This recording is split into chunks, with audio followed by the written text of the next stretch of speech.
I actually still have the direct message from List Cloggers that I sent. I met Scotty at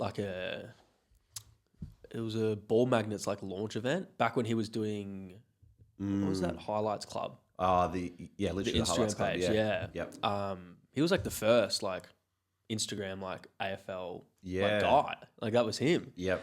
And I met him there, and I reckon we had a 3-minute conversation over the course of a day. And then the List Cloggers podcast was we want someone to come on and do editing for our TikToks and our socials. And I was I reckon I had 15, maybe 20,000. I was I could edit. Yep. I could do this. And it was my favorite podcast. And I sent them a cold DM. I was hey, I can edit. I know TikTok. I've been growing my own page for a while. And I know Scotty, who works in your business or the same office. So he could vouch for me, oh, sweet. And then as soon as I sent that, I sent a message to Scotty, and I'd never messaged him before. I was hey, remember when I met you 6 months ago? I just sent a message to List Cloggers. Can you give me a good word? And then they came back 2 weeks later and was we trust Scotty implicitly, and he's given you a vouch and we'll give you a trial. And I was unbelievable. What a man. I started volunteering. It's all about who you know in sport. Am I going to be calling the last 10 seconds of the grand final? You can connect with the interviewer. The hand goes up when they've got to make a decision. Having a network is one of the most important things you can do. I didn't necessarily follow my passion. I followed my curiosity. Once you've worked in sport, there's no going back. And then lo and behold, before I left, I got offered 2. Hello and welcome to the Sports Grad Podcast, the ultimate guide to make it in the sports industry, brought to you by Deakin University, home to the world's #1 sports science school. My name is Ruben Williams. I'm the founder of Sports Grad, where we have helped people land 763 roles in the sports industry. And a quick little shout out goes to Alejandro Zuluaga, who has just landed a full-time contract in the event operations team at Tennis Australia. Alejandro is a wonderful member of our Sports Grad Method program. So well done to you, mate. And if you want to join people like Alejandro landing jobs in sport, head to our website to check out our program. Now, if you are new to the podcast, on here I chat with people in the sports industry about how they got hired into these dream jobs in sport. And so if you want to know what people are doing to break in and grow their career, hit subscribe to the pod. Or if you want even more insights from our guests and to explore the full back catalogue of jobs in sport that you can learn about, subscribe to our newsletter at sportsgrad.com.au/newsletter. All right. Coming up on the show today is Jarra Davis, the 22-year-old content creator blowing up on socials at the moment after he won the Kayo Call Up competition that landed him an 8-week internship as a presenter on Fox Footy. But he didn't stop there. Jarra has taken the opportunity and run with it to not only extend his contract, but set up future opportunities, brand deals, and much, much more as a full-time content creator and AFL personality. There is a lot more to this law, economics, and philosophy student than meets the eye. So if you want to learn how to grow an audience of 100,000 followers, or how to sell yourself to a massive broadcaster like Fox Sports, or even how to repurpose the content you're creating specifically for decision makers on LinkedIn, then you're going to love this chat. Grab a pen and enjoy this conversation with Jarra Davis. Hey guys, before we jump into the episode today, just a quick note to let you know that today's episode is brought to you by Deakin University, home to the world's #1 sports science school. But whether you're into sports science, management, coaching, or business, Deakin gives you the chance to study what you love and turn it into a career. Jarra, welcome to the Sports Grad Podcast. Thank you for having me. Very excited to be here. Now, off air, we were talking about how you are currently living the dream at the moment. Can you tell everyone, how old are you and what do your days look like right now? So I'm 22 and, well, I think it's pretty cliche, but no day does look the same, which is great. Working in sport, getting to cover, the sport that I grew up loving in footy, and then sort of, essentially what sounds like I'm filming myself in my bedroom, making videos online has turned into, being able to film with the best talent at the best events, that the sport has to offer in Australia and, potentially the world over the next couple of years, which is really exciting. So I'm just living the dream, really. It's awesome. Well, you certainly look like you're having fun. And I talk to a lot of people who marvel at what you're doing. So very keen to find out who are how a law student from Warragul is doing what you're doing right now. But let's kick off with a few quickfire questions so that everyone can understand a bit more about you. What was your first ever job?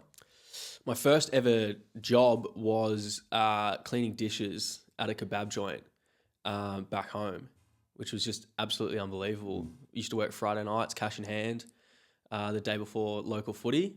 Came home stinking in the car, and Mum made me walk home a few times because I stunk that bad from the kebabs. And I might have given it away, but what are you studying at university? I'm studying a double degree at Monash with law and then politics, philosophy and economics. Awesome. Which is completely different to what I do. What led you to take up that degree? I think I've always wanted to be a lawyer. Like I've always enjoyed the research side of things. Like I really love getting into the nitty gritty of things. So I think the law aspect of that just really spoke to me, like trying to solve a problem by, reading a bunch of case notes or reading a bunch of precedent and things like that just really spoke to me. And then being able to present that in court was like the dream. So being a barrister was the dream. And then, so those sort of two things married up, and law was sort of the perfect combination. And the economics and philosophy part?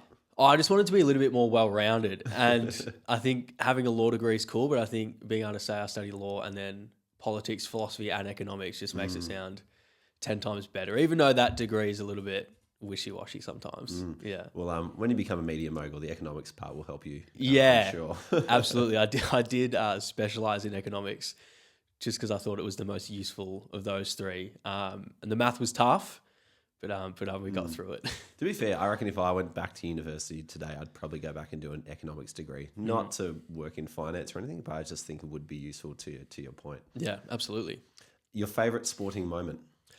Oh, I've had so many, which is really cool. I think it's hard to go past the 23 grand final as a Collingwood fan, but more being there with my old man who, like, I have just loved going to the footy with. And he's like, everything I know about footy has come from him. So being able to take him to the grand final instead of the other way around is probably the best experience I've had. Yeah. I had a similar experience last year. I took my dad to the Swans Lions grand final. He's a Sydney fan, and Tough day for him. Yep, I was just there as a neutral. But when the Swans were in the grand final, he messaged me and said, "Hey Ruben, you work in sport. Any chance you can get a ticket to the grand final?" And so I said, "Send me a photo of you in a Swans kit." Thankfully, I was in the photo too. Put it up on LinkedIn and said, "Hey, does anyone have a spare ticket for my dad?" That is... And within 9 minutes, someone messaged me saying, "Hey, yep, have got hold of one." And I said to him, "I've been building a personal brand on LinkedIn for 4 years for this moment for you." Exactly right. That is an awesome use of your connections on LinkedIn. Exactly. What is a question that you've been asked by an employer that you have enjoyed answering? That I've enjoyed answering. Or maybe not enjoy, but like can recall how you answered. Yeah, I think the one thing that I think stuck out at Fox was the manager or the director there was asked me, and he goes, "We can hire 1,000 people as talent. Like we can hire 400 different social media creators to come in and speak on TV, and we can hire 50 people, like 50 ex-players to come in and be talent. Like, what is your difference? Like, what are you going to bring that is different?" And like, it shocked me in the room because I'm sitting there going, how can I compete against, premiership players who have just come out of the game and other creators who have a bigger following, who might have been doing it for longer? And I was like, what can be the difference? So I think answering that question was terrifying in the moment. I genuinely sat there for like 3 or 4 minutes saying like, sorry, I'm trying to think about this question. And he was lovely, like letting me just sit there and think. That question stumped me for a while, but I think looking back, it was probably the question that got me the gig, which was really cool. How did you answer it? I think I just went along the fact of, I think everyone could say that they're going to be a sponge for all of the great people around. But I think what I wanted to do was portray like some confidence in the sense that I wasn't just going to learn off them, but I'm going to teach them certain things. So I come from a social media background. So how can I enhance the social media profile of the talent that Fox already has, or how can I enhance the Fox social media as a whole? Like I can bring this side to it as well as the talent side. So I'm not going to be focused purely on presenting information on air or on social media, but what can I bring to the people who are already there? So how can I make Sarah Jones more active on Instagram? How can I make Tom Hawkins a bigger name than he already is to a slightly different audience? And I think being able to explain what I can do social media wise and having that diverse skill set sort of stuck out to him. And he said that pretty much in the next phone call. He's like, this is what we want you to focus on beyond just being another person who can speak about footy. One of the things I talk about in the sports grad program I run is selling yourself not based on what you've done in the past, but who you could become in the future. And that is an amazing example of like showing an employer like, hey, this is like where I could get to. Where like, you know, the same principles apply in the AFL draft. Everyone's trying to pick who could be the best player in the comp based on what we see in front of us. And you've indicated extremely well that, you know, you can go on to be the best presenter that Fox could possibly pick. So kudos to you. Yeah, I mean, like you look at the AFL contracts and the biggest people or the biggest signings are all the people who have the potential. And a lot of the jobs in sport go to the people who have that potential, who can, and you use your past and your portfolio to prove what you can do, but you do have to sell. This is what I've done, but if you give me a little bit more, I can take this to the absolute next level, because everyone can do a certain amount of things, but what can you change about a role or a company or the way that they do something that just adds that little extra 10% that they can't get from everyone else? We might dive more into that in later in the episode, but last quickfire question for you. If you had 30 minutes to pick the brain of anybody, who would it be and why? Ooh, I think we were speaking off air about Hutchie. I'd love to pick his brain, but I think that's a very easy answer as a person in sport. I think my favourite person of all time and my favourite book is a book called Alchemy by Rory Sutherland. And he's like a marketing guru in the UK. But his whole shtick is about making or looking at things from a slightly different angle. And he does that in the marketing sense of psychological fixes instead of economic fixes. And I'd love to pick his brain about how I could transition that philosophy into content and entertainment. How can I change the way people are entertained? Not necessarily by throwing more fireworks and graphics and things like that, but how can I change their mind in a slightly more subtle way that just is slightly different to how a lot of people entertain the audience? We were talking off air about how you got in touch with the List Cloggers podcast and create an opportunity for yourself there. If you were to try and get in touch with Rory Sutherland, how might you go about it? Yeah, well, it's the great thing about the internet is you can sort of find anyone's email address or phone number some way. Like, you're probably only 3 or 4 connections away from some of the biggest people in the world.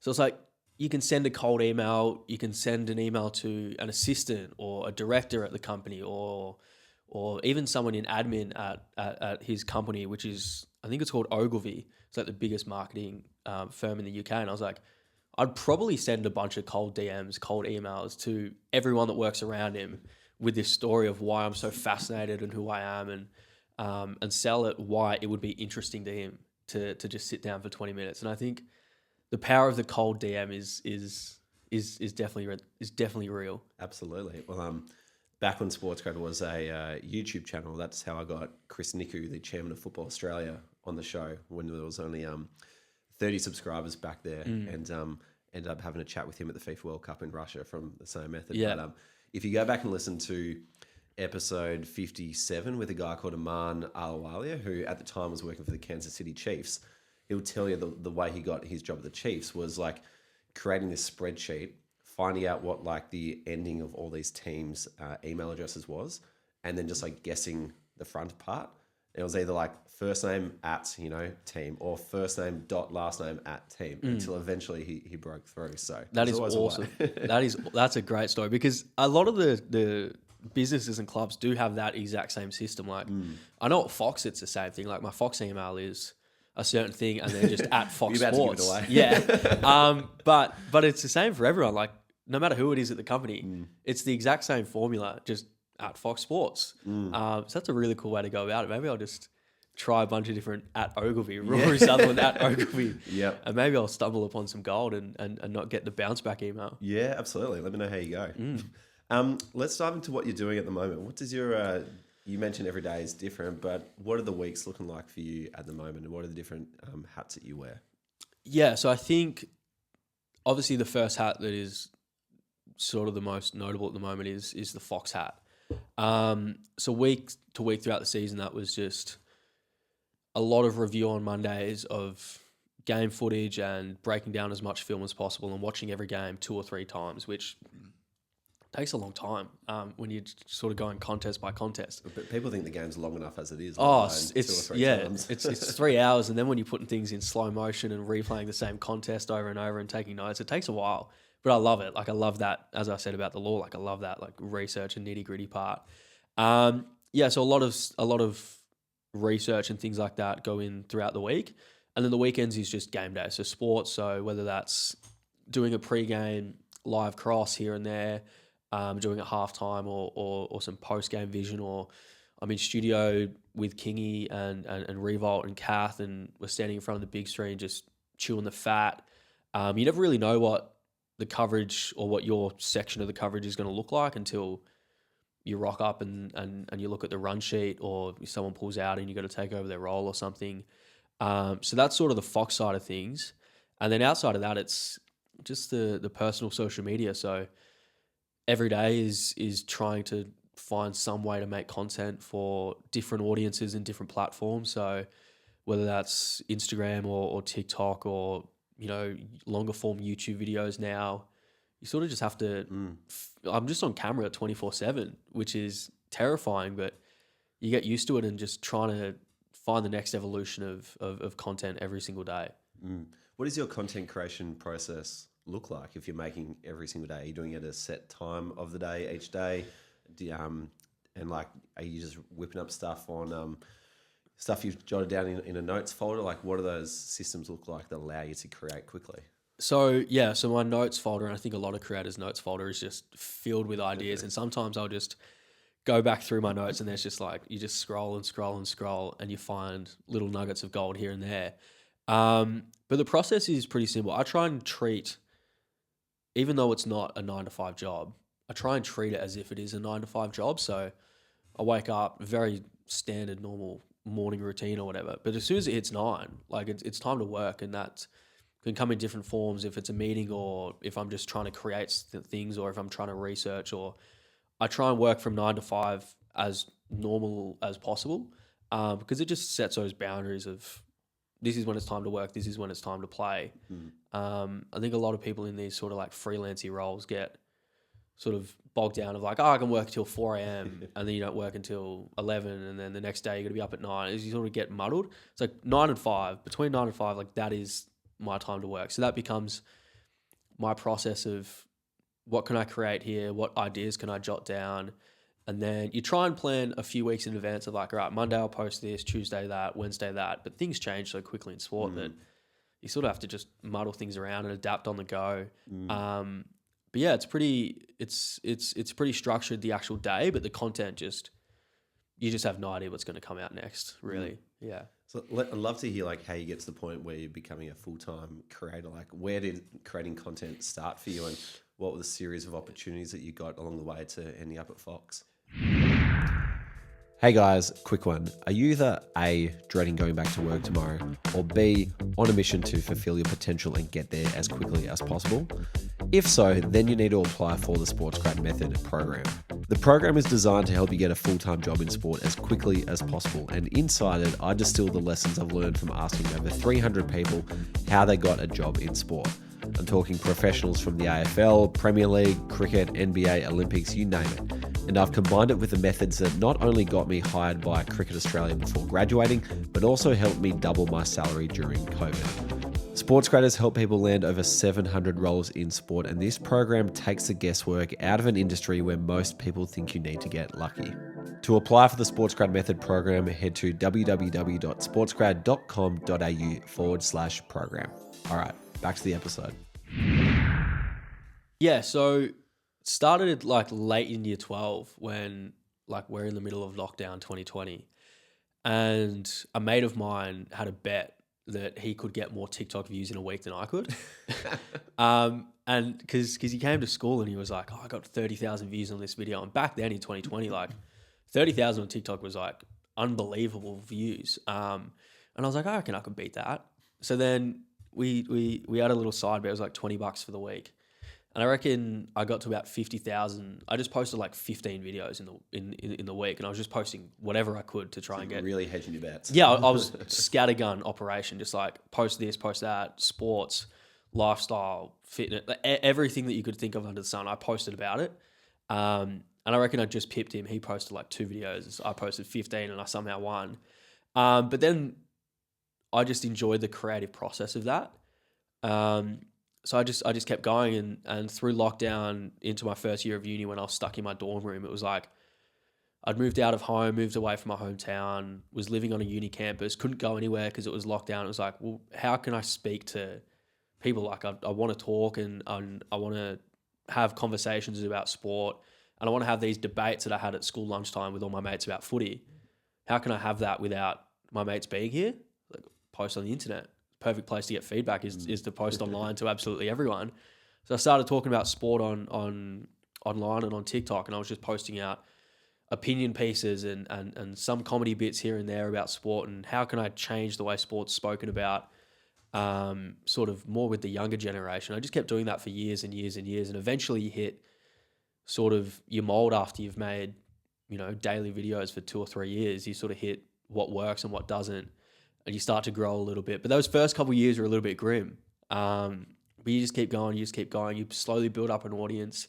People start to trust you. You become part of people's daily routine, where I'd have the same 20 people comment on every single video, every single day for years, where it was like, I'd post about this and we get the same sort of debates in the comment section. And as soon as you can build that audience and that connection, you become really confident in your own abilities, but you also become really valuable to companies.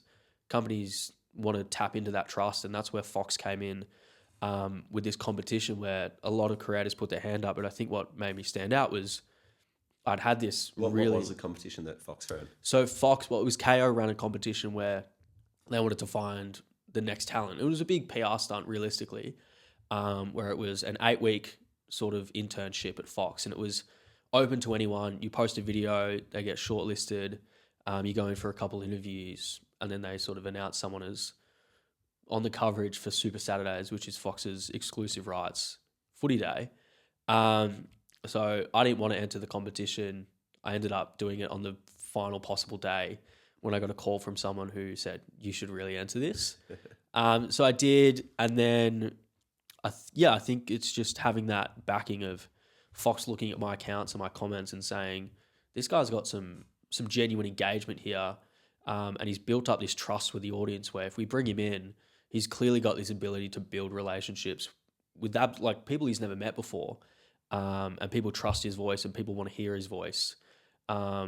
And I think I got a lot of comments when it got announced, like, oh, they're just plucking someone from random off the street, overnight success sort of situation. But I think Jess Webster, the brilliant Triple M commentator, said the best, like, the overnight success is 3, 4, 5 years of work that gets you to the point where you can have that overnight success.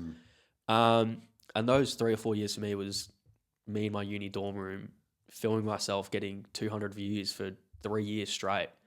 Like, and so it's like that build up of skill set and trust and community engagement got me to that point. So it's been a weird journey, from a little side bet in year 12 to 4 or 5 years later being on TV talking about footy. And mate, it's incredible what you're doing at your age as well. And I was chatting with Cheats from Type Media the other day, and he had the same sort of thing whereby he's creating videos for about 3 years, to the point where he's collabing with the AFL and whatnot. And we had the same discussion that's taken him 3 years to become an overnight success.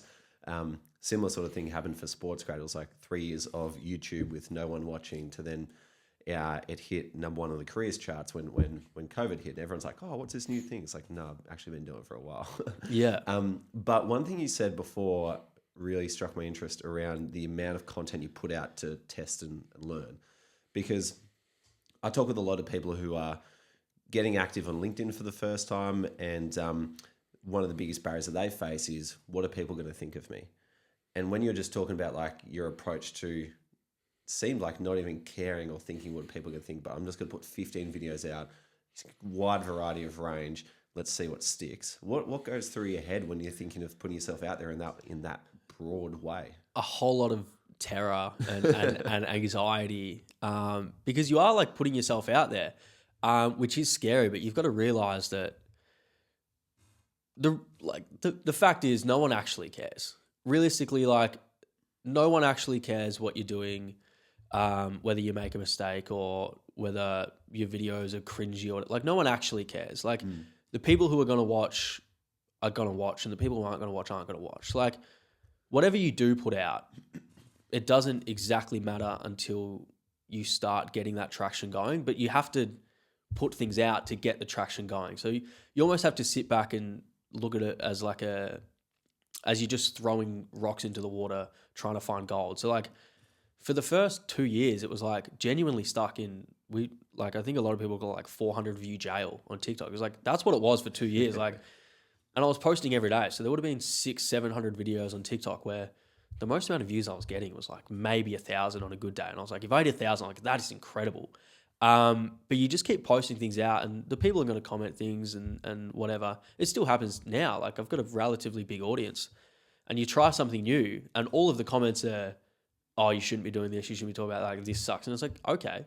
But in 2 months, if I keep going and I keep refining things slowly and slowly, eventually you'll get to the point where you're creating a really good product, but you have to start from somewhere.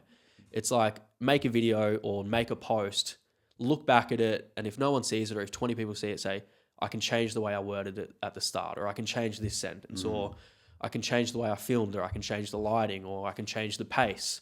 And it's like, I look at videos that were doing really well last year and go, geez, that's a bit grim. But last year it did really well. And in a year, I'll look at the videos that I'm making now and say, oh, really struggling, or like really should have changed that, or I should have known this. But you don't know anything until you've tried it.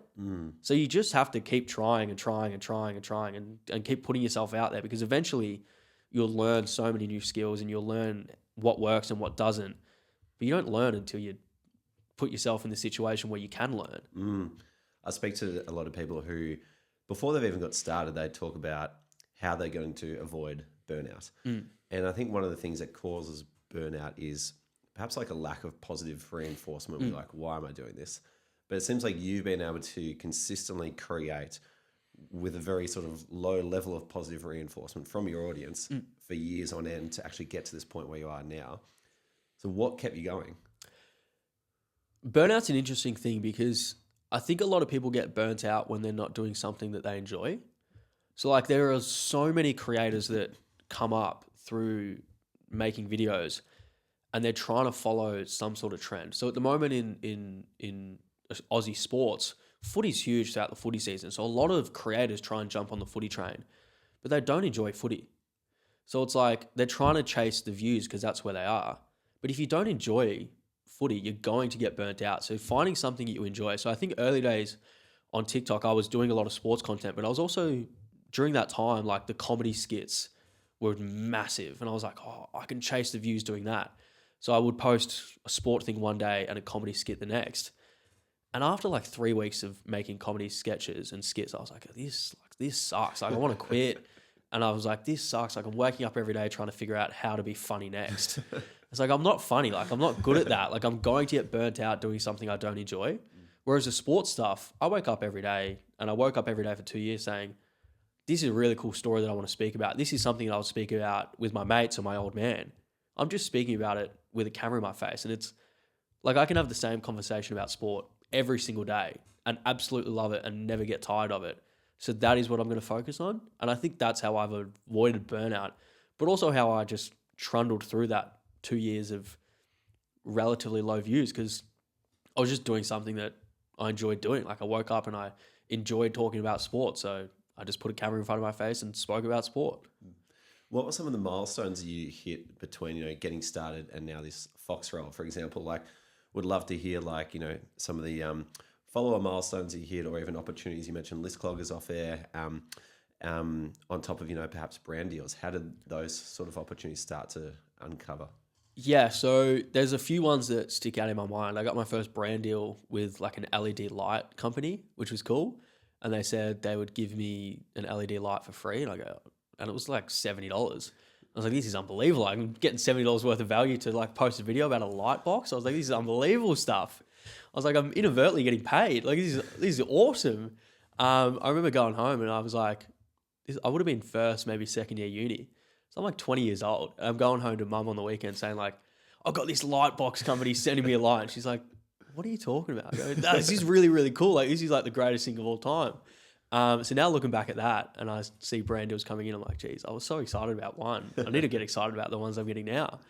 The follower milestones I never really looked at until maybe I hit 25,000, which was really cool. And then the next big one was 100 because that 25 to 100 went really, really quickly. Is this on TikTok? Yeah, went really, really quickly, which was exciting because I was just seeing the growth day after day. And that sort of spurts you on a little bit as well. So the 100 I hit, it was before grand final 2020. Yeah, it would have been 2023 grand final. So it was like Collingwood are on fire. I was already up and about. I was making videos about my favorite team, my favorite sport. And I hit 100,000 like the day, two or 3 days before the grand final. Like, this is the culmination of everything. Like, this is the greatest week of all time. Life's peaking right now. Oh, absolutely. But yeah, you mentioned list cloggers. I think my first like job in sport or in the sports industry was a really exciting day. A terrifying day, but a really exciting day as well. So those are probably the sort of three things that I really remember that I try and look back on now and say, geez, we've come pretty far now, which is exciting. Amazing, mate. Well, it's very cool to see what you're doing. Would love to dive into what you're doing now on LinkedIn because I send people to your LinkedIn profile to say like, hey, if you are creating on another platform, particularly as a journalist, here's a great way to share your work on LinkedIn with decision makers because as you said before, like you can always connect with anybody in the world right now. But as you know better than most people, like you want to speak to them in a very different way. So what's your approach to your LinkedIn content? Yeah. So I think you were pretty early on. We caught up for coffee a while ago and you were pretty early on trying to get me to be better on LinkedIn. I think I was just posting like hit 150,000 followers, unbelievable. But there was really nothing to it. Like if I posted that on an Instagram story, I'd get lots of love. But you post that on LinkedIn, it's a completely different audience. Like there was nothing really going on. And I do try and tailor my content to the different audiences or the different platforms. So like my TikTok content is very different to Instagram.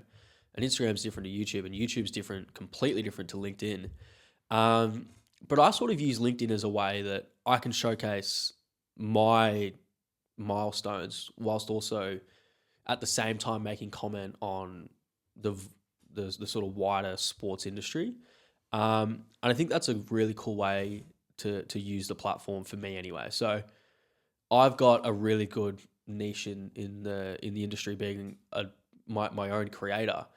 But a lot of people look down on creators and it's like, oh, you make videos for yourself. But it's like, no, I make videos for myself, but I can also have a look at the wider landscape and try and uplift other people or uplift other creators or provide a slightly different lens to the industry. So I think there was a post the other day about the Legends game. It's like all these thoughts when I'm watching the Legends game. It's like I can make this into a professional observation and put that in a little essay on LinkedIn. And as you said, like you can sort of reach out to anyone. So anyone that now goes onto my profile, and I get a lot of people direct message me on LinkedIn from people really starting out early in the industry to people who've been there for years and years and decades almost, asking me for my opinion now because I'm putting out just my thoughts and my reasonings and my sort of deeper thinking that doesn't work on Instagram. I can't write an essay on Instagram and get the same response, but I can write that on LinkedIn and document my progress at the same time. And it sort of works for that platform. And it works for that audience.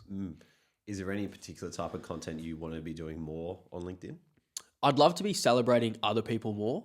A lot of my posts are like, this is what I've done really well, or this is what I think I've done that's really cool, and this is how I think it fits in the industry.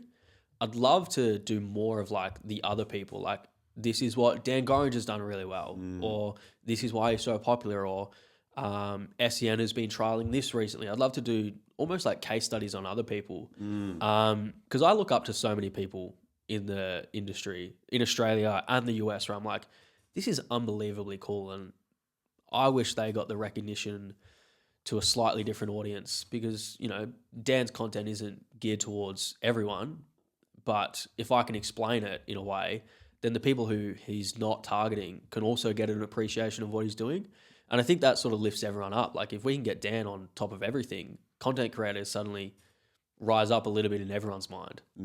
Or if we can get more people who aren't ex-players talking about footy, then everyone in that sort of respect gets to lift up a little bit. So if I can celebrate other people more, that'd be nice. Well, like LinkedIn is incredibly useful for landing a job, but when it drills down to like the nitty gritty and you're in front of a recruiter or hiring manager, they're really trying to answer 3 questions, and that is like, can you do the job? Will you do the job? And will you fit in with the team? And a lot of what you're posting around, like, hey, here's my journey, here's what I'm learning, answers the you know what you know, and can you do the job?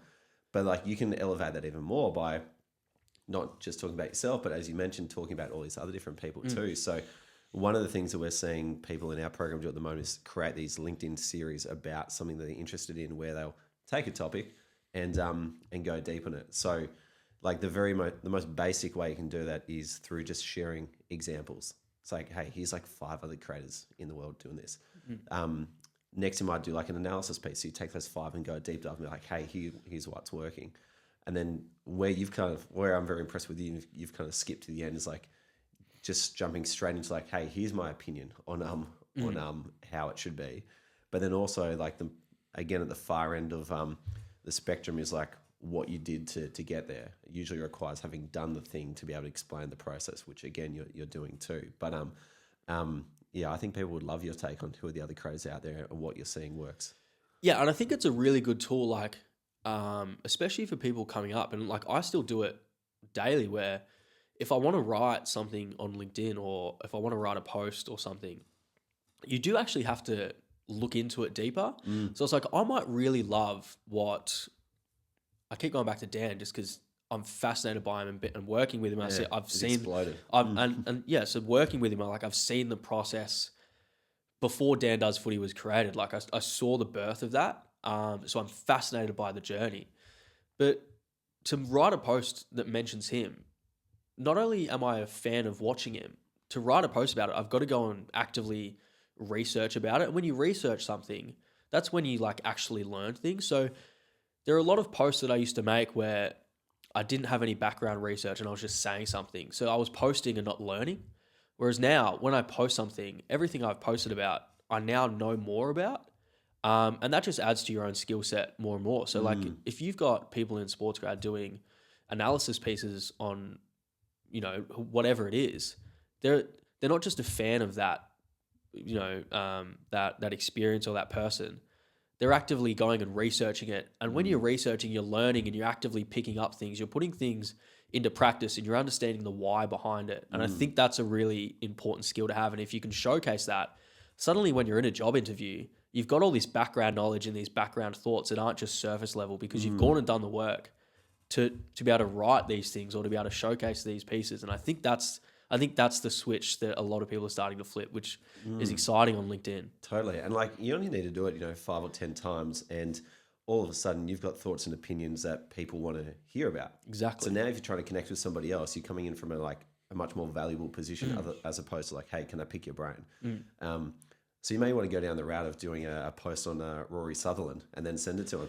Yeah, like, and I am completely fascinated by the man. Like, it's almost unhealthy how fascinated I am by him. He's on a different level. But yeah, it's like I would love to do a post about him.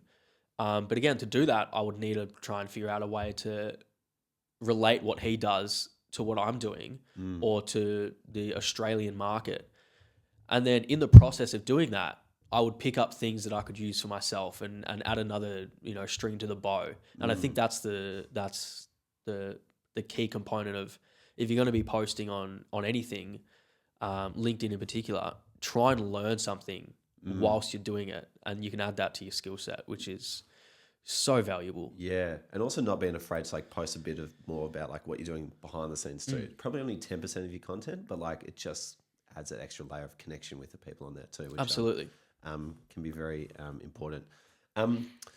With regard to job hunting, most people have a problem with any one of these sort of three things. It's either like, they don't have much of an online presence, they don't have many relationships with the right people in sport, or they struggle how to kind of sell themselves and they downplay their experience. Which one of these things do you think you struggled with the most when you were a job hunter? I was lucky that I had the online presence just by just creating for so many years. But I think the connections and knowing people and having almost like a logbook of people you can reach out to is so extremely valuable that I had no idea for ages. And it probably wasn't until this year that I started like taking people's numbers and taking people's emails and sending out connections to absolutely everyone on LinkedIn. I think that is so valuable because when you can have someone that you can reach out to who's at that company that you're trying to get to, or in a field that you're trying to get to, you can just pick up so many different things. And like I said with Scotty Walton off air, you might put it in, just like that little 3-minute conversation that I had with him, if you can make a good impression, people are going to be willing to vouch for you. Aussies are the nicest people ever. Once you meet them, like they will vouch for you, they will back you in. So just having those connections and being able to reach out to them in situations is just so beyond valuable. It's almost ridiculous how valuable it is, especially in sport when a lot of the jobs that go around are jobs that never make it sort of onto a job platform that you can apply for. A lot of them are, hey, we're thinking about, we're going to be looking for this. And if you can be in someone's, recommendation list of, oh, that's a cool opportunity. I saw X person doing that, or X person has reached out to me and was looking for a role in that. Here's their number or here's their email. Reach out to them and get them to apply. It's those sort of things that if you can just put yourself out there and find those connections, it's just so important. Yeah, I think the hidden job market will probably always equate for about 80% of the total jobs in sport. But since you've been at Fox, have you seen much of that going on in terms of like internal hires, or how do you know someone, let's get them in? Absolutely. So there are just so many conversations that happen within offices or within production meetings where it's like, oh, we need this person. So like I'll be in a pre-game at Fox and there are some talent at Fox who work on radio and they're going, oh, we need someone on Monday to speak about X thing. And I can put my hand up and say, hey, I know this person who like knows this inside out, who they would never have gone to, but I can put their name forward and say, hey, this is the person you want to speak to. And on Monday I'll wake up and they're on radio speaking about this thing. And it's like, those are like the little opportunities that you can get just by putting your name out there and finding those connections. So many of those conversations happen behind closed doors where they will never be advertised publicly.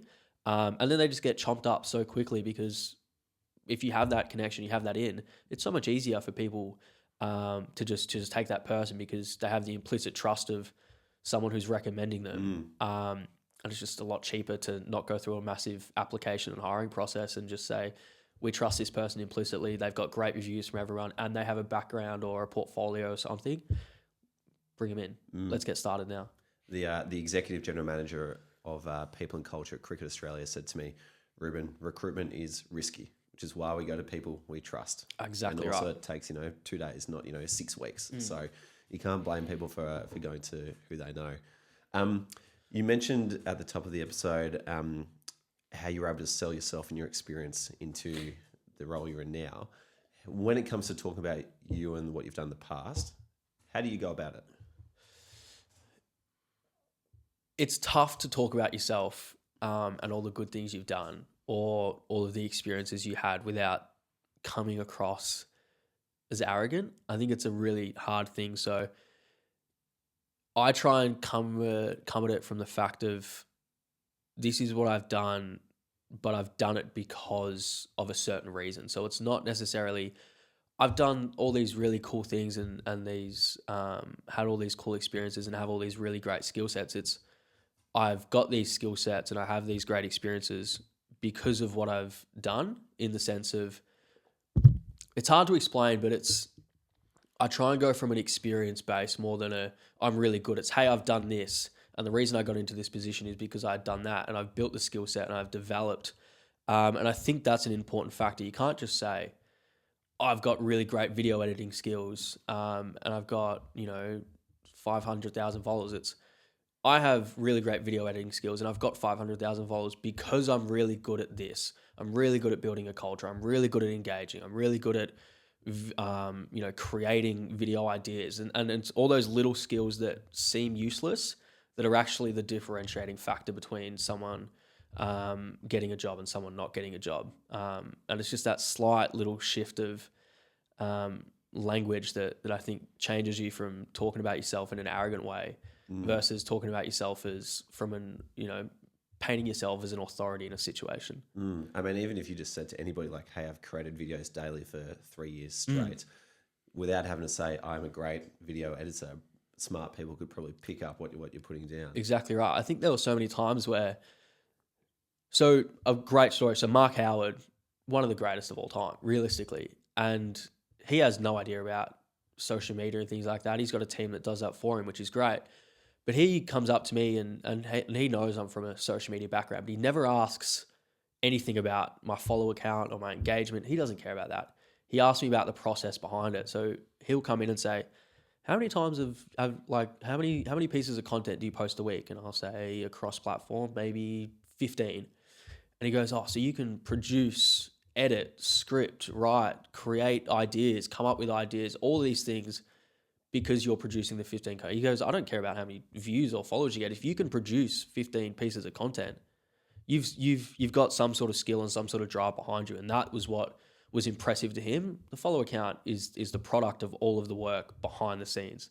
So if you can focus on the process rather than the product, I think that's a really cool way to talk about yourself without talking about yourself.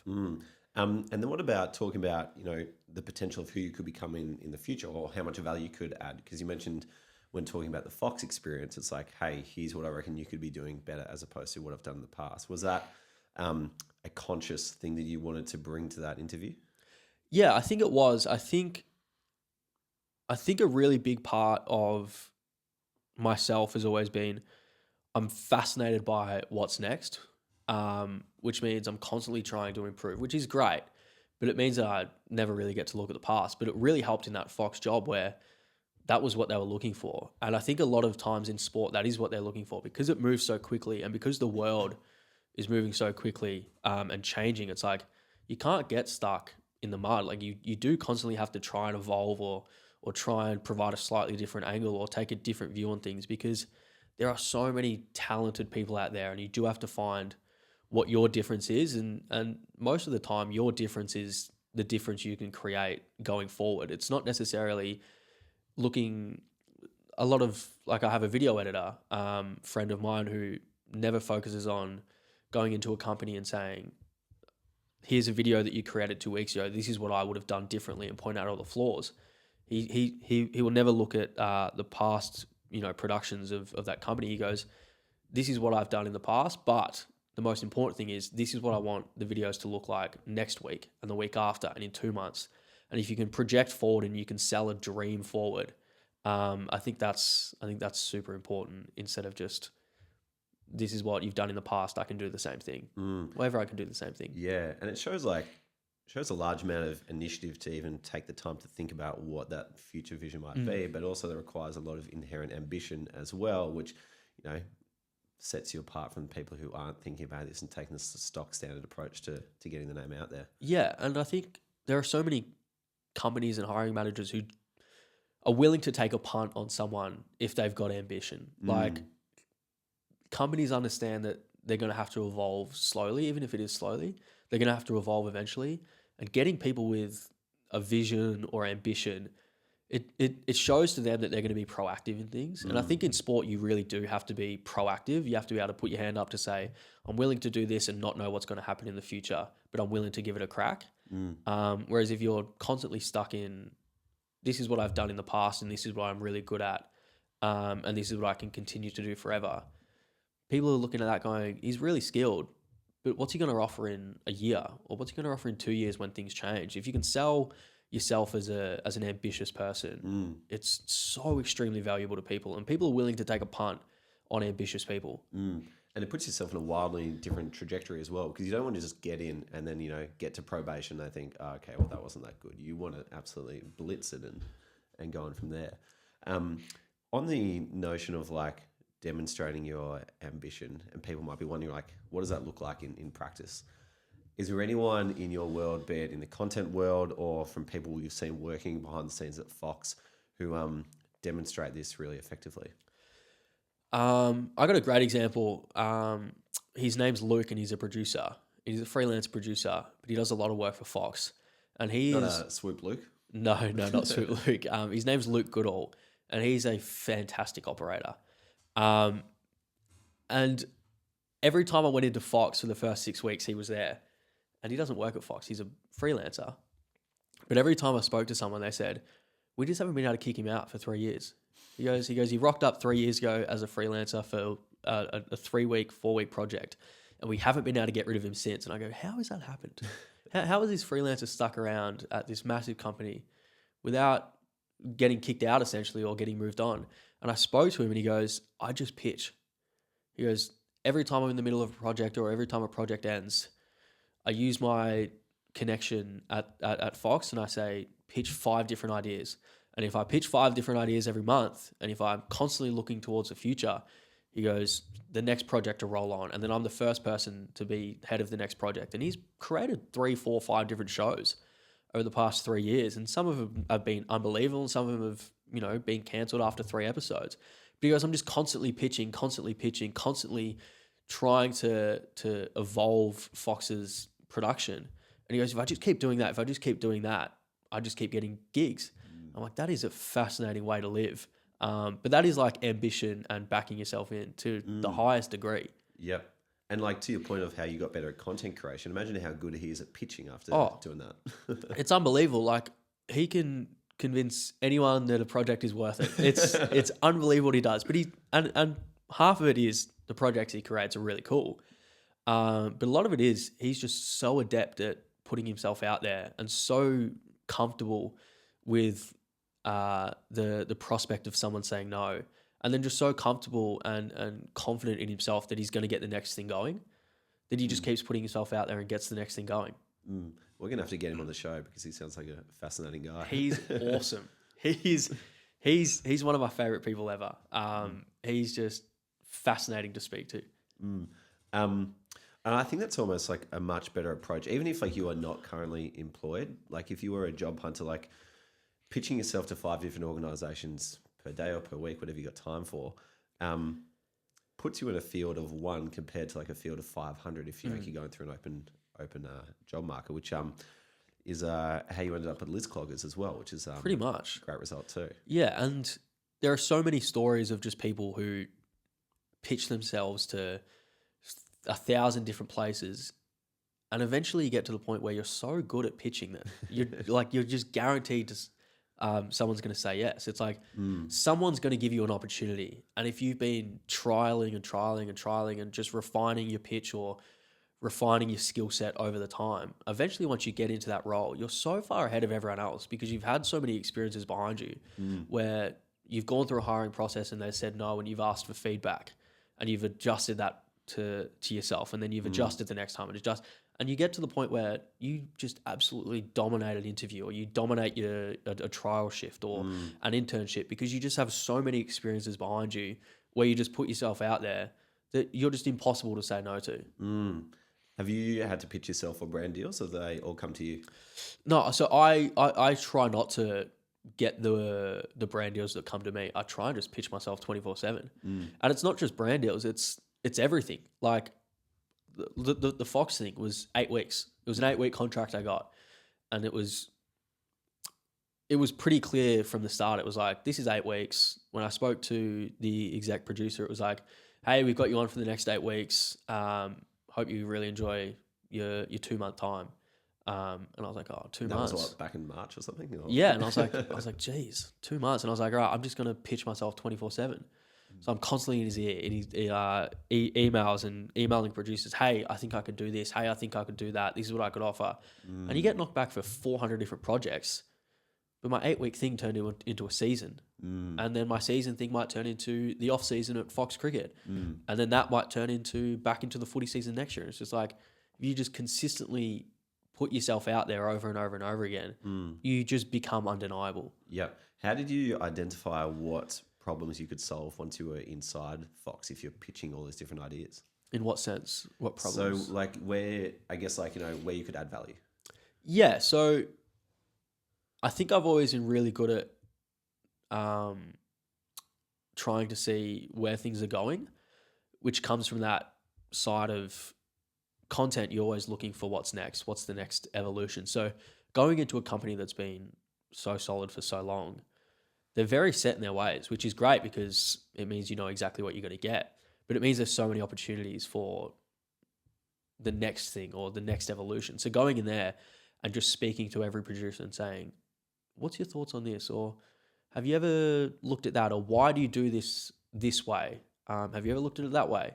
So like speaking to people in the role, and you come from a completely different background. A lot of people in companies have worked there for a decade. So they've done the exact same thing for a decade and they have the exact same mindset. But if you can come in and you've got experiences behind you, whether that's internships or just researching the market. A lot of my stuff came from just like researching American sports and American sports creators and American sports talk shows. It's like, how can I bring those learnings into a new environment? And how can I just slightly tweak this and slightly tweak that? So you go in and you just find some sort of opportunity, some tiny little crack that you can say, I can just add value here without it costing anything. So social media on game days, if I'm not going to be on air on a game day because Fox has overbooked the talent, how can I still get myself out there in a slightly different way? Well, Fox doesn't do game day socials. Can I just be on the game day socials? Can I do a story takeover? Can I put 3 pre-game reels out? So instead of being on the pre-game coverage where we're breaking down vision or providing analysis, maybe I'm not doing it on air, but maybe I'll grab one of the talent for a 2-minute sit-down chat, film it on my phone and just post it straight to Fox. And now suddenly I'm stealing people's eyeballs and it's a new evolution of Fox. And it's like you can sort of just do things without really asking for permission and then sort of just say, hey, like this is the result of what I've done. Have a look. It didn't cost you anything and I did it anyway and I can do it myself. And that sort of got me the rest of the season at Fox was you're going to pay me the same thing that you've been paying me.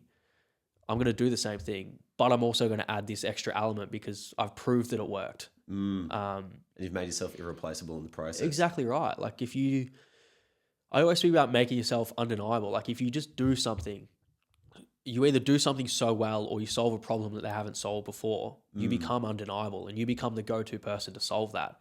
So that was one of the main things about Fox socials was, all right, Fox doesn't post on socials outside of full-time graphics and highlights. How can I add to that? How can I be the face of Fox socials so that I become undeniable? I become irreplaceable, as you said. It's like, how can I weasel my way into that? So just see an opportunity and sort of just try it and see what happens. Have you read the book So Good They Can't Ignore You? I haven't, but it sounds like a really good title. It sounds like you wrote it. I mean, I think a lot of the principles in that book you are probably demonstrating day to day. But are you much of a reader? Do you get around that? I didn't read a book until my second year of uni. Not high school books, nothing. But now I'm a really big reader. Yeah. What are you reading at the moment?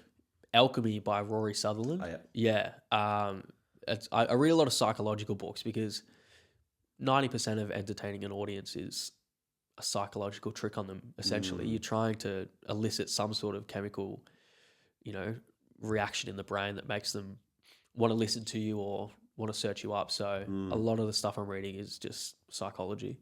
What are some of the other psychology books? Maps of Meaning by Jordan Peterson, which is just ridiculously intense. I reckon I had to read every page 3 or 4 times just to understand it. But it's like, if you can, for me, it gets we're getting a little bit in the weeds, but no, this is good. If I can figure out how I can make someone's brain react to me in a slightly different way than every other piece of content that they see, then I'm winning. Then I've got a little bit of an edge. And it's like, if I can do that consistently over and over, then I'm slightly winning here, slightly winning there. And it's just those like 1%ers, 2%ers that just build up over time that just attract an audience or get an audience to stick around with you, for years and years and years. Yeah. Is there any particular insight from a book that has stuck in your mind? yeah, I keep going back to Rory Sutherland, but I'm just fascinated by him.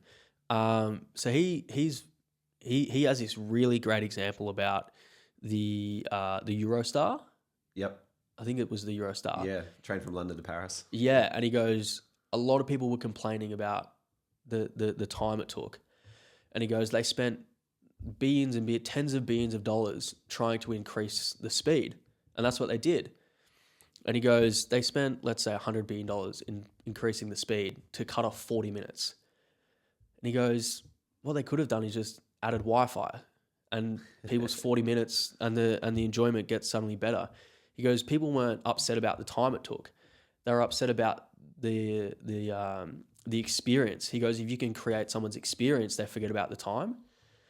And he goes, that's a fascinating way to look at things. I was like, if I can create someone's experience for a longer video better, then the time of the video, a 1 minute 30 video on social media suddenly feels like it's 20 seconds. If I can make the experience better, I was like, how can I make the experience better? What's my free Wi-Fi in a video? Is it a certain graphic that pops up, or is it the way I speak, or is it the way I cut this, or is it a slightly different camera angle, or a slightly different camera cut here, or is it sound in the back? Is it, what's my free Wi-Fi for the Eurostar that's going to not take $100 billion to fix, but is just going to change the experience of someone watching? Yeah, that's fascinating. I love the way that you think. And when you trace it back to the platforms that you're operating on and who's controlling those algorithms, they are basing their algorithms on psychology as well. Absolutely. So it's become very clear how you've grown so quickly because you're operating on the same level.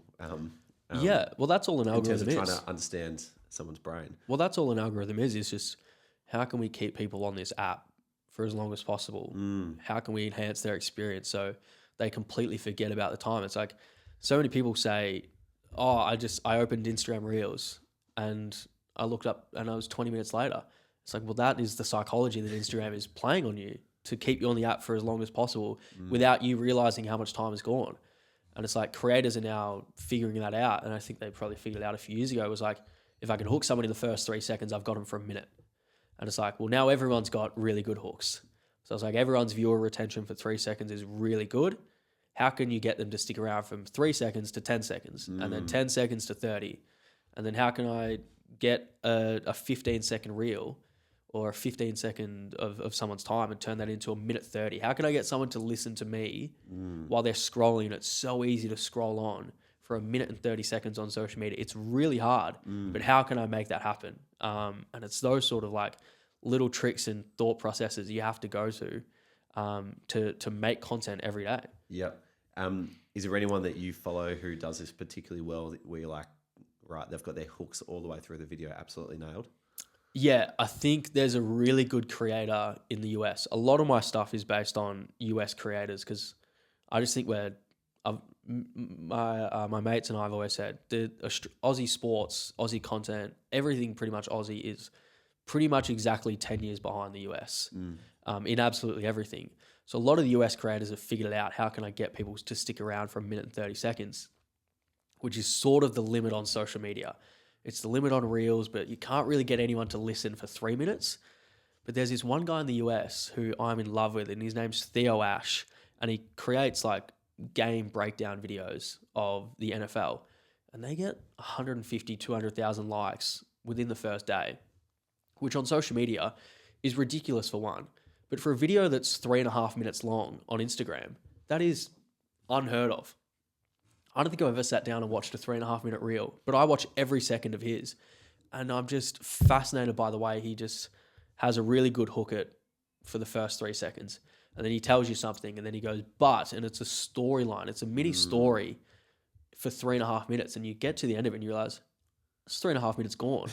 and he just does it so fantastically well. And I think we'll get to the point where creators are being able to do that here in Australia, where we can hook someone for 3 minutes instead of just we can hook someone for 12 seconds and then they scroll on. What else has psychology taught you that's played into your content creation? Oh, there's little simple things like, like you just want to create some sort of reaction. I think there's so many chemicals in the brain, but a lot of them are very close to each other. So there's like outrage and admiration are very close to each other, in your brain. So it's like, how can I do one or the other? But I think what the most interesting one is how can I create interest? A lot of people either go like really, really positive, or they try and make you hate them. Because outrage bait just gets the most amount of views, but it doesn't build any community. Yep. Whereas I think interest-based is what builds a community. So if I can just get an interest-based hook or an interest-based video, it's like, how can I make someone interested in what I'm saying? And that's a slightly different chemical reaction in the brain than love or hate. But I think it's a more powerful one if I can make people sit there and question things instead of just an instant hate. It's like, can I make their brain think the way that I'm thinking, or pose a question that makes their brain stop wanting to scroll and actually sit there and go and look away from the phone and go, is what he's saying interesting, or is what he's saying right, or do I agree with what he's saying? It's like, if you can get the brain to stop and ask those questions, that's when you've hit the jackpot. I hope people who underestimate content creators listen to this and just fully understand like the depth of intel that's going into what you're creating, because I haven't spoken to another creator who is talking about this level of depth and how they build it up to get to the end product. So it's fascinating to listen to. In terms of like influences on the content you create, what about people? Have there been any people that you look up to? You've got your books and whatnot, but any mentors that you have? I don't have any specific mentors. I think David King has been really good just on the product of my content. So there's knowing football, and there's playing football your whole life and understanding the basics. And then there's David King level of being able to break down vision and see this and see that. So as soon as I went into Fox, I was like, I want to be surrounded by him as much as possible. I want to see what he does to break down vision. I want to see what he sees on a football field. So just sitting with him for like 3 or 4 weeks straight, where on a Saturday he's stuck in the Fox offices for 15 hours and he's got 4 games to sort of analyze, and I'm sitting next to him and I'm dead silent, and he's got his laptop here and he's got the TV in front of him and he's got his notepad, and he's like pausing and going back 15 seconds and then pausing and looking at that and taking a note. I was like, so that was a really good mentor in the aspect of how to break down vision. And then I just try and take inspiration from as many different sources as possible. As I said, I'm just huge into the US sports market. So my favorite like sports talk show it's called First Things First.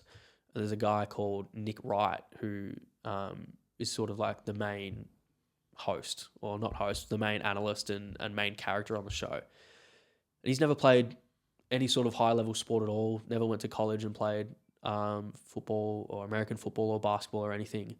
But his word carries so much weight because of the way he delivers it. It's not necessarily what he's saying, because everyone can say what he's saying analysis-wise, but it's the way he says it that is so powerful. And it's like trying to pick up little tweaks on that is really important to me, and so many other hosts in the US. And it's like, how can I just pick up the way that they say something or the way they deliver something and transition it to myself? And it's those sort of little things that I think a lot of creators do, and they just don't realize that they're doing it, where they're watching in their favorite creator and going, can I just steal that, or can I just mold that? Like literally borrow specific lines. Yeah, it happens all the time.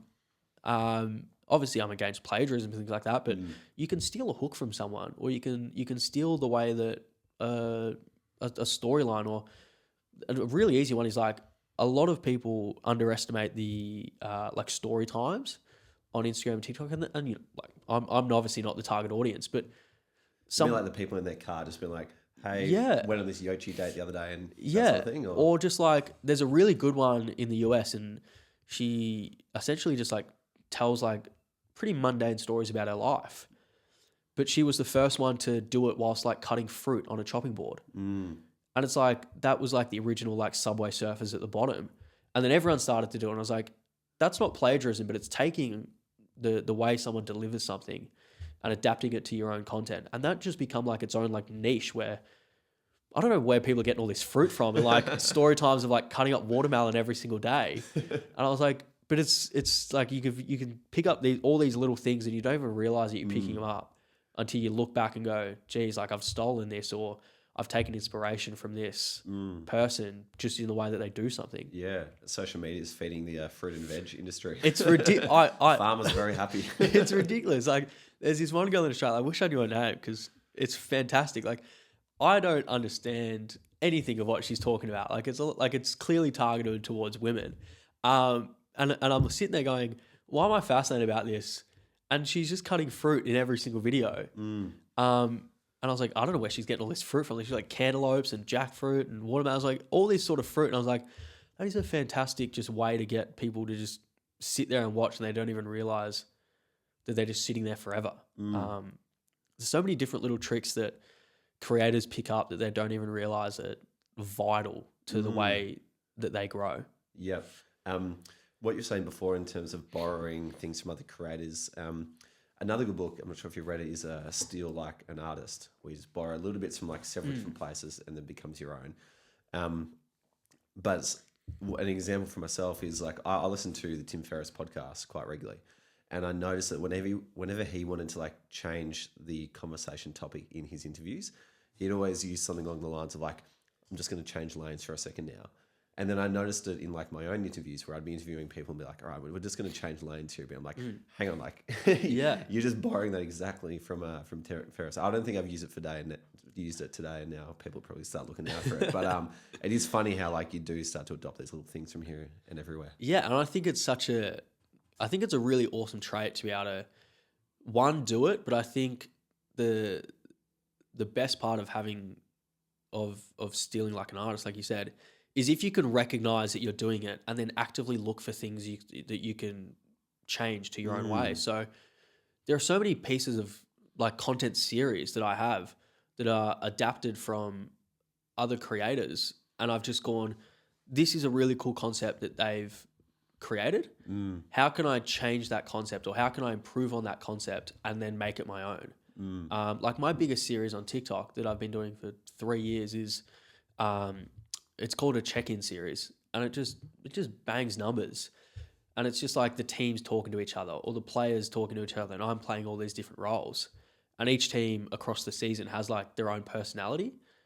And I saw someone do it on, like, it was their blog in the US, and it was like, this team would be saying blah, blah, blah to this team. And I was like, that's a cool concept of like how teams think or how fans think. I was like, if I can adapt that blog into like a video form where I'm just acting out all the different teams, I was like, that could be a really fascinating thing, because I love reading the blog.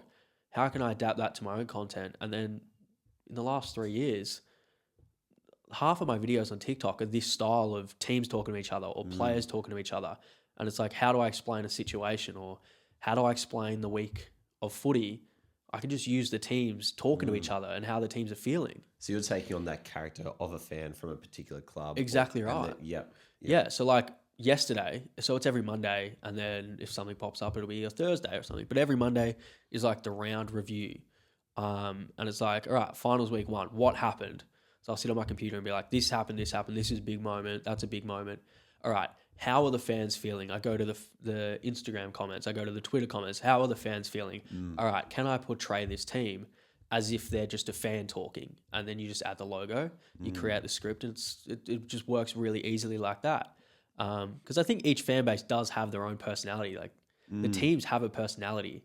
And if I can portray the personality through the videos, I'm just taking exactly what this blog was back in the day and just modernizing it to a video format. If you were the head of content at an AFL club, what would you introduce or want to do more of? Oh, that's a really tough question, because I think it really depends on the club. Well, let's say... Because clubs have different personalities. Yeah, let's say like, Hawthorn and Collingwood, GWS, they're doing quite well. But say like a more traditional club with more opportunities, say like Geelong, what would you do down there? I would really tap into the storylines more. So, and it's hard because a lot of the players aren't in tune with the media, in the sense that they don't really want to do it because they just get blasted for a lot of it. But like the story arc of Bailey Smith is fascinating to everyone, and it's like everyone knows who he is, but there are so many other storylines out there that people want to hear. Like I want to hear Mark Blitzarv's talk about his, rise into football more? And how can I portray his personality? And how can I make people fall in love with him? So like, and I say Mark Blitzars for a reason, because I posted a tweet the other day. And the only reason I post tweets is so that I can screenshot the tweet and put it into an Instagram reel. And I posted this tweet, and then I just plastered it over some like found footage that I have on my phone of Mark Blitzars like warming up. And I posted it on Instagram, and it's like one of my biggest performing videos of the last 2 months is just a thought that I had about Mark Blitzars and how just interesting his journey is as like the ultimate swingman, the ultimate Swiss Army knife. And then every comment is like, I've never thought about it like this, or this is a cool realization, or I didn't know that he was not a footballer growing up, like he was a steeplechaser. I was like, I wish that Geelong had the ability to tell that story more often. It's like, I want to hear all the personal journeys and the personal stories, like we were talking about off air about Jack Gunston over the off season. Like, I want to hear that story and not just Jack Gunston's kicked another 7 goals. Like, I want to hear how he got to that 7 goals. Like, I want to hear the process and the thought process behind it and his feelings going into this season. I think these are the stories that I want to hear. And if we can get more personal stories, I think fans of the team really love it. But I think fans of other teams who don't necessarily watch every Geelong game would sit back and go, geez, I never thought about Mark Blitzars like that. That's a really interesting way to look at it, or that's something I didn't know. And if you can teach someone something, or if you can make them think something, I think that's the golden buzzer right there. So I'd do more of that sort of stuff. I could ask about socials all day, I reckon, but I've got a couple more questions for you. Your biggest pinch me moments with your career so far? We've thought, how the hell did I get here? That's a really good question. I think I still pinch myself every day. Like, I'll go to game days and I'll be on the boundary line, and now the players will come up to me. Like, as a fan, like, so I watch all of the Collingwood games from home because I like to be in my own environment. And I'll watch it and I'll just marvel at Nick Day, because I'm like, he's Superman. He's a superhero. Like, he does things that no one else can do. And like, he's like this sort of almost like godlike figure in my brain. And then I'm on the boundary covering a Collingwood game, and he'll come up to me, Jarra, dap me up like we're just two 22-year-olds, which we are. And I'm like, that is a pinch me moment itself. Like, I idolize him as a fan, and then as a person, he's just the nicest bloke ever, and he's such a normal guy. I was like, that's a pinch me moment that I get to hang out with someone who like I've idolized. And then it's just those moments where, like, walking into Fox and Nathan Buckley's there, and it's like, as a kid, like, all I heard about from my old man was Nathan Buckley and all of these incredible moments and stories that he has about watching him. And then I walk into Fox and he's suddenly more interested in me than I am in him. I was like, that's a pinch me moment. Like, he's asking me about my family and my footballing journey and my upbringing. I'm like, that's so strange to me, but it's so cool that I'm just surrounded by all of the people that not that I once idolized, but that I still idolize to this day. I mean, I've seen the interactions with yourself and the players on the boundary line, and I'm like, this guy is living the dream right now.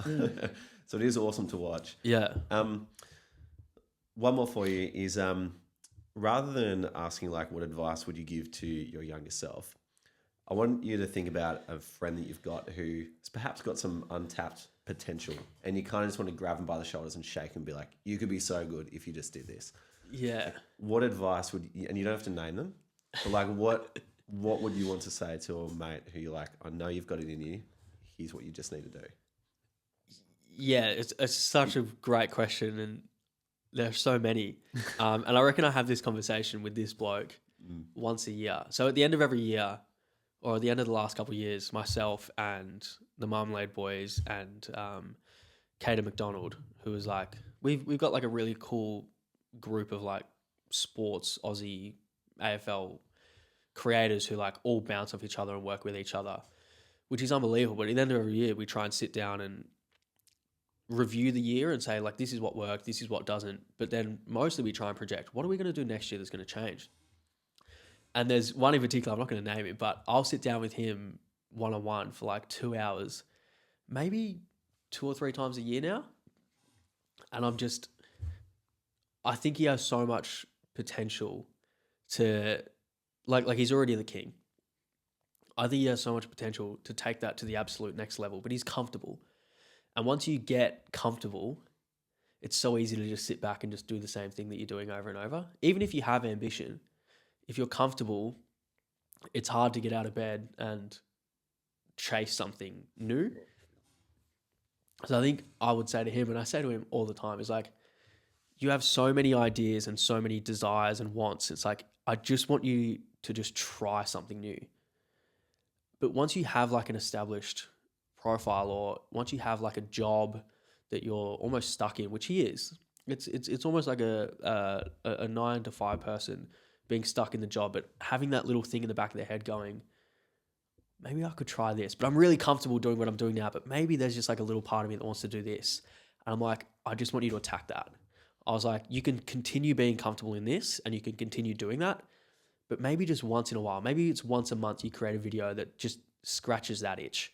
And it's not going to work for a while because you've never done it before. And realistically, in his case, no one's ever done that before, but I know you want to do it. And it's like, I just want you to just scratch that itch just a little bit. Just do it once, see how it goes, learn from it. And then a month later, do the same thing. And then a month later, and by the time you get to the end of the year, you've done it 12, 13 times. I was like, now you've scratched that itch and now you've figured out what works, which means the next year you can do it 3 times a month and then 4 times. And then by the time you sort of look back, you've created something completely new that really works. So for him, I just want you to scratch that itch once and just see what happens. Instead of just sitting there going, I'm really comfortable doing this, just want you to try something slightly different and see if it just changes your trajectory. Because you might just be going like this through life. But if you just try something, maybe you'll spike and you'll get over that little hump. And I think that's what my old man always said to me. It was like, if you want to try something, like stay safe, be comfortable, get comfortable, but then scratch the itch every now and again and just see what happens. Just push that button once and just maybe see what happens, and then push it again, and then just push it again, and then push it, and then eventually you'll get to the point where something really, really special might actually come from it and might work. So I think I'd say that to him, and I do say that to him quite a bit. And eventually he's going to do it, and he's going to look back and say, maybe I should have done this 3 or 4 years ago. But he'll get there. Well, you don't have to tell me who it is, but I hope we can get him on and say maybe a year or two and find out like where that push has gotten into. He keeps talking about it, that this is the off season that it'll happen. And I'm saying, all right, I'll look back and I'll see. But I think it's going to happen finally. And I'm just so excited to see something new for him. And I will be there every step of the way to celebrate every little milestone. And that's exciting, seeing people do what they really want to do and see their eyes light up talking about something.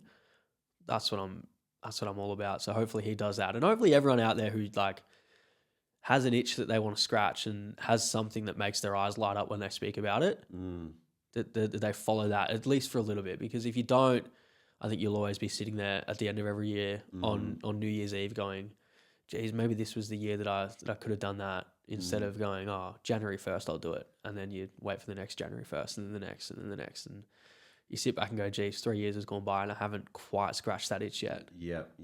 There's a guy called Derek Sivers who worth looking up, but he has a saying that just says, don't be a donkey. He talks about the donkey like looking at like a bale of hay over here and wanting to eat that, and looking at a basket of fruit over here and wanting to eat that, and you can't decide which one to eat. He just gets stuck in the middle, and then eventually he dies of starvation and falls over. Yeah. And I see a lot of people kind of caught between two things where they're too afraid to go from one to the other. Yeah. But, last question for you. Who is someone working in sport who you think should come on this podcast, who I could pick the brain of and find out their career journey? Could be a creator, could be at Fox, could be behind the scenes, in front of camera, whatever. That's a great question.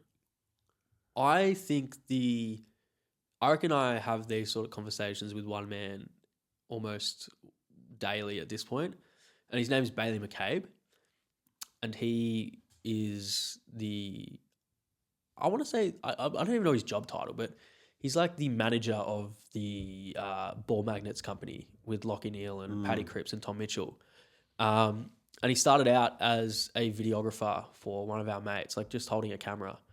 And he's just so switched on with social media and traditional media that he's gotten his way into a role where he now essentially advises the AFL's best players, the NBA's best up-and-coming player in Josh Giddey, on how to run their media company and how they can make that profitable and how they can evolve that. And I was like, he's 22 years old. And I was like, the fact that he's gotten into that role, 2 or 3 years ago when he was 20, is just fascinating. Like, he's got a really cool journey, and he's got so many different ideas, and he's got a slightly different lens to me. Like we have debates and arguments all the time about social media and traditional media and where it's going. But it's like, he's got such a cool background, and having that sort of difference of opinion is so fascinating for me. Yeah. Well, if you can introduce me, we'll get him on. Absolutely. He's awesome. I think I'm going to catch up with him later in about 20 minutes.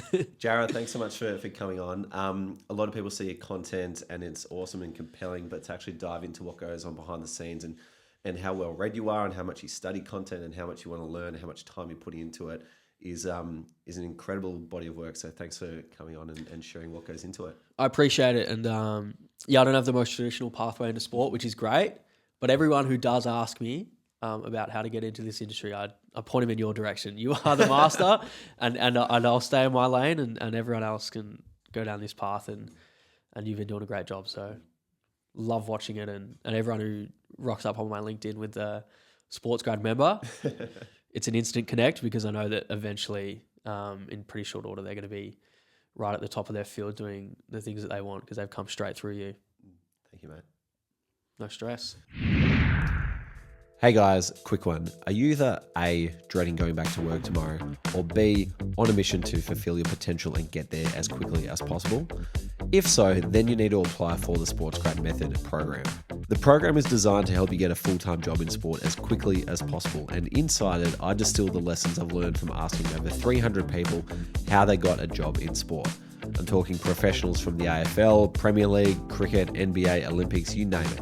And I've combined it with the methods that not only got me hired by Cricket Australia before graduating, but also helped me double my salary during COVID. Sports Graders help people land over 700 roles in sport, and this program takes the guesswork out of an industry where most people think you need to get lucky. To apply for the Sports Grad Method program, head to www.sportsgrad.com.au/program.